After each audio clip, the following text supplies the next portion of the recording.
Good morning, NBA family. This is the Rounding Association podcast for Friday, November 1st.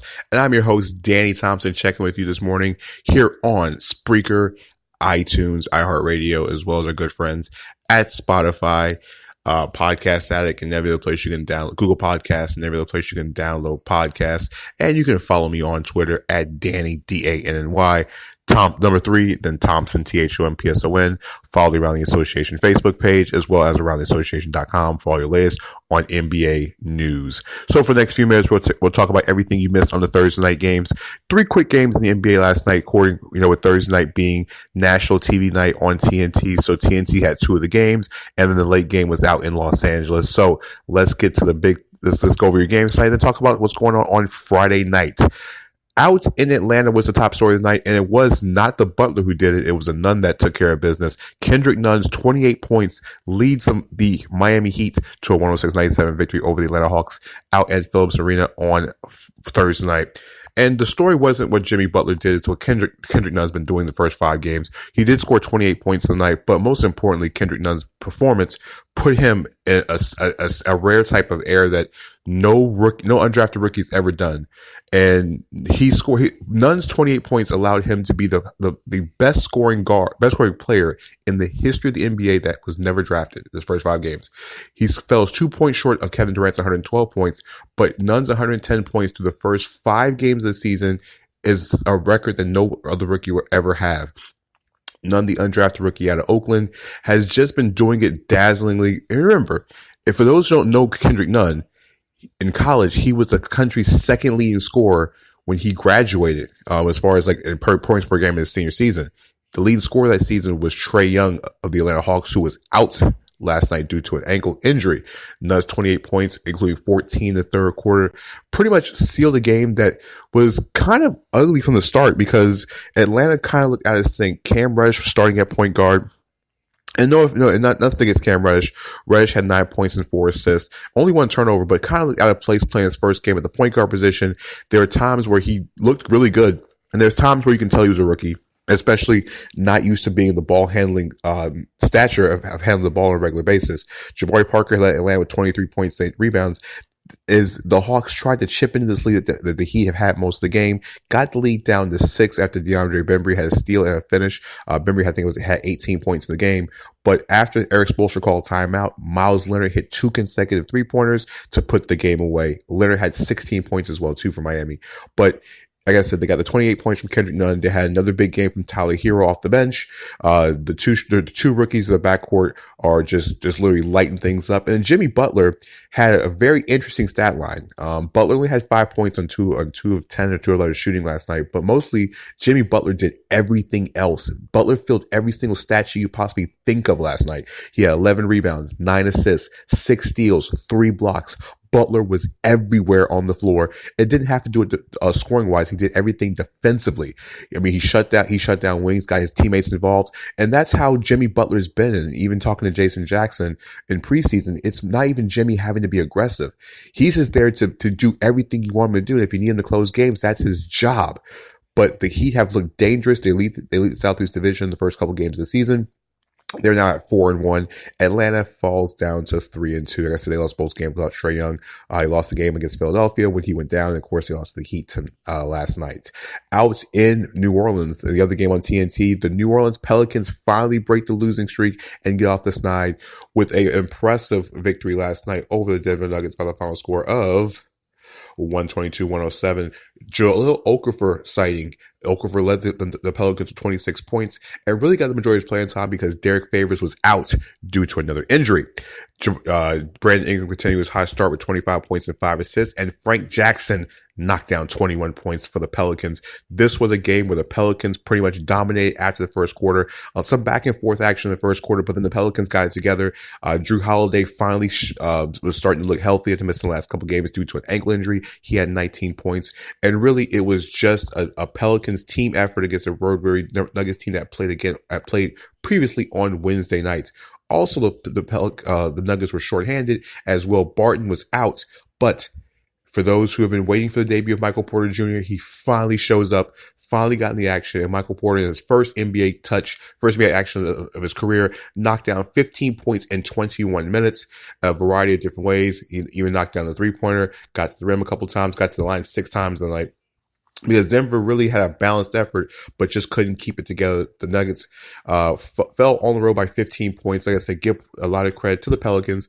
They just basically started this game out and kept consistently pressuring the Nuggets as they forced turnover in the game.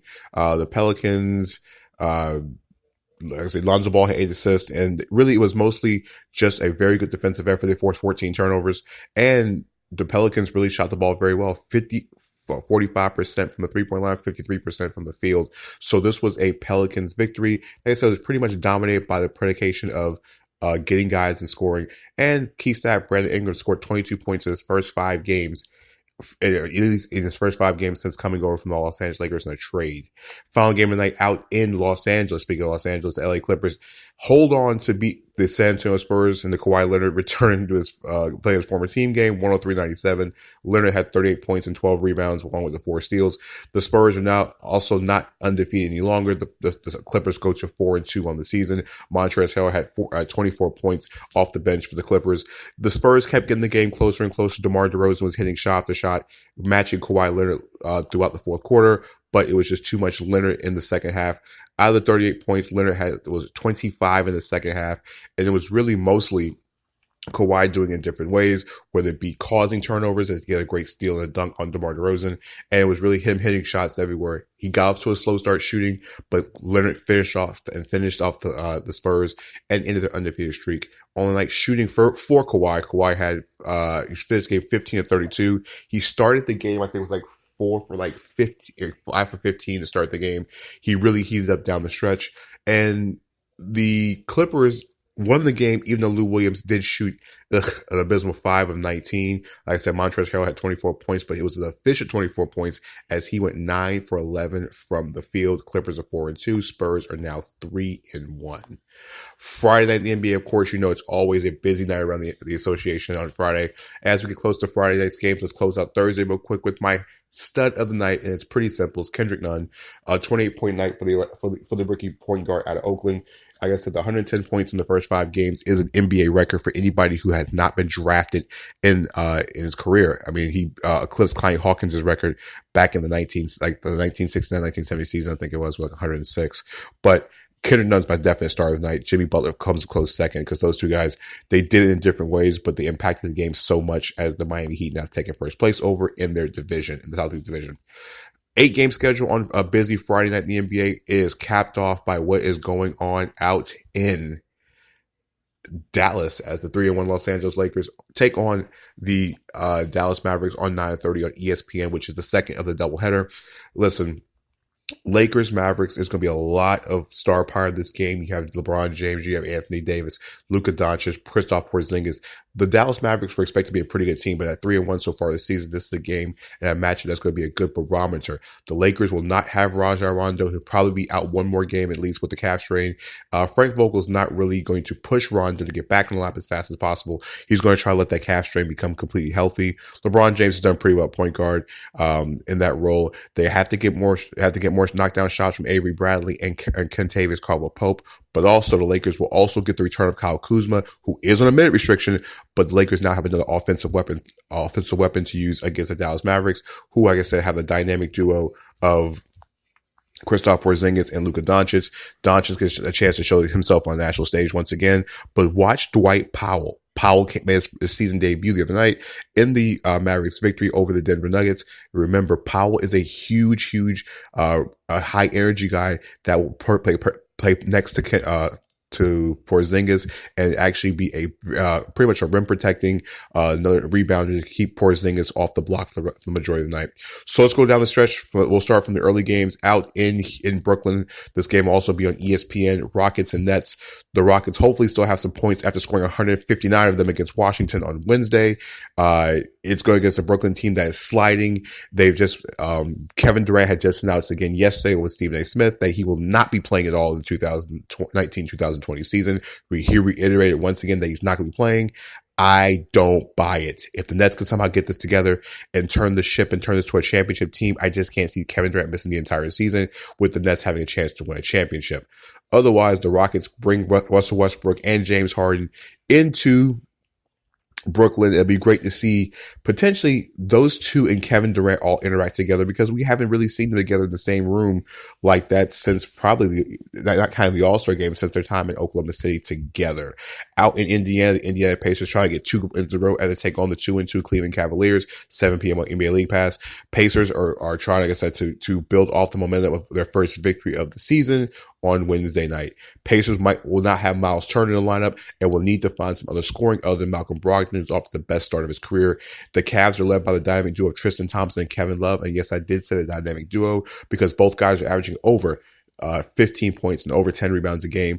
Tristan Thompson's had a tremendous offensive start to the season. Kevin Love has just been Kevin Love. And the Pacers really need to figure out how to keep those two guys off the glass, especially with Miles Turner being out. In Orlando, the Orlando Magic take on the Milwaukee Bucks in a matchup of two teams that are at 2-2. The Magic are in a 3-game and 4-night home stretch and cannot afford to lose this game with the Denver Nuggets coming in here on Saturday night. The Bucks have been a kind of a Jekyll and Hyde team to start the season. Giannis has been good. Chris Middleton's been up and down, and the problem is no one else has really stepped up consistently for the Bucks to begin part of the season. The Magic are one of the NBA's best defensive teams, but the only team in the NBA that has not scored 100 points in a single game this season. The Magic are, like I said, are a long defensive team against the Bucks team who's long and can defend as well too. Out in Boston, the Knicks travel up the road, up I-95 to the Boston Celtics, 7:30 Eastern time tonight. The Knicks coming off a loss in Orlando where they could not hit a shot down the stretch, take on a Boston team that Kemba Walker finally found his shooting stroke. Walker took the game over on Wednesday night in the Celtics victory at home. And I think he finished with 32 points at home. And now he gets a Knicks team that potentially would not have Dennis Smith Jr. in the backcourt as well too. Frank Ntilikina, even though he's a defensive whiz, it's going to be kind of hard to stop Kemba Walker. Now the real question is Jaylen Brown's injury, because he was out the other night, is still up in the air. He's still not sure if he's going to be playing tonight. They're going to need him, especially with RJ Barrett off to a very, very good start. Don't mind the slow game, the pretty abysmal game they had in Orlando on Wednesday night. In Chicago, Derrick Rose returns to his hometown as the Pistons take on the Bulls. The Bulls have been on a disappointing start of the season. They're at 1-4. Can't seem to get things together on both sides of the ball. And Zach LaVine has not been the Zach LaVine I expect him to be. Rose is one of the best scorers off the bench in the entire NBA. I think he leads the NBA in scoring off the bench for guys who are not starting. Andre Drummond's been almost a 20-20 guy almost on a nightly basis. The Pistons have had to find somebody else to score other than those two guys.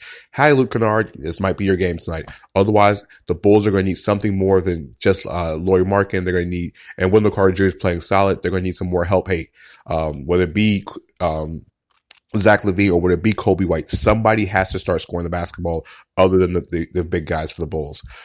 And also out west, the Sacramento Kings take on the Utah Jazz out in Sacramento at 10 o'clock tonight. Jazz 4-1. Mike Conley broke out of the shooting slump, 29 points on Wednesday night. The Kings can't seem to get out their own way. Got into a big lead the other night against Charlotte at home and blew that lead as well too. Can someone please tell me why the Kings are 0-5? They really miss Marvin Bagley. Even though Rashard Holmes playing some good basketball, the Kings front line has just been awful. And now you got to do it Rudy Gobert in the front line of the Utah Jazz. This might not be a pretty game. I like the fact that Mike Conley continues his hot shooting, continues and builds off that game with Donovan Mitchell, Bojan Bogdanovic, Joe Ingles. They're going to have enough weapons to pretty much take care of the Kings. And the final game of the night out in San Francisco. I keep saying Oakland because it's so used to saying after all these years. The Spurs are back-to-back against the Golden State Warriors. Now the Spurs will be out DeJounte Murray. He will not be playing the second part of the back-to-back, and they mentioned that way before the game. So he'll be sitting out tonight against a Warriors team that will be missing Steph Curry because of the broken hand. We don't know if he's going to need surgery, but I don't expect Steph Curry back anytime soon. The Warriors are now just down to Draymond Green and 4 other guys that you probably have never heard of. 3 other guys that you probably never heard of other than D'Angelo Russell. Now, if this has not been a better time for D'Angelo Russell to earn his $100 million contract, it's the time to do it now. Russell has not been the impact player so far that the Warriors need, and they need him more than ever right now because it's really just him and Green and a whole bunch of guys that we really don't know too much about. They did pick up the option on the kid, Jacob Evans yesterday, Damian Lee. They have some young guys on this team, but they're all inexperienced, and no one really knows who they are going against a Spurs team that's just coming off losing last night or losing on Thursday night in Los Angeles against the Clippers. They'll have the full assortment of guys with the exception of Murray. This could be a game where Derek White becomes super aggressive. DeMar DeRozan's going to probably get anywhere he wants to in the paint, in the lane. And the real question is, can Draymond Green keep LaMarcus Aldridge off the line and also off the block as well too? So we covered everything in the NBA. A busy night. It's a pretty slow night in the NBA on Thursday. It's normally that way on Thursdays. Like I said, Friday nights could be real interesting. So follow me on Twitter at Danny, D-A-N-N-Y, Thompson. Number 3 Thompson. That's D-A-N-N-Y, the number 3 Thompson on Twitter. Follow Around the Association on Facebook and Twitter, as well as AroundTheAssociation.com. We'll be back on Monday to break down the entire weekend with a longer than normal podcast, right around 30 minutes. So check me out later. Like I said, keep following Around the Association, and also the Beyond the Buzzer radio show, which will be on 98.5 in Orlando on Saturday at 11 a.m. We'll have my good boy, my buddy Scoop Robinson on to talk everything NBA as well too. So I'll catch you guys later. Peace.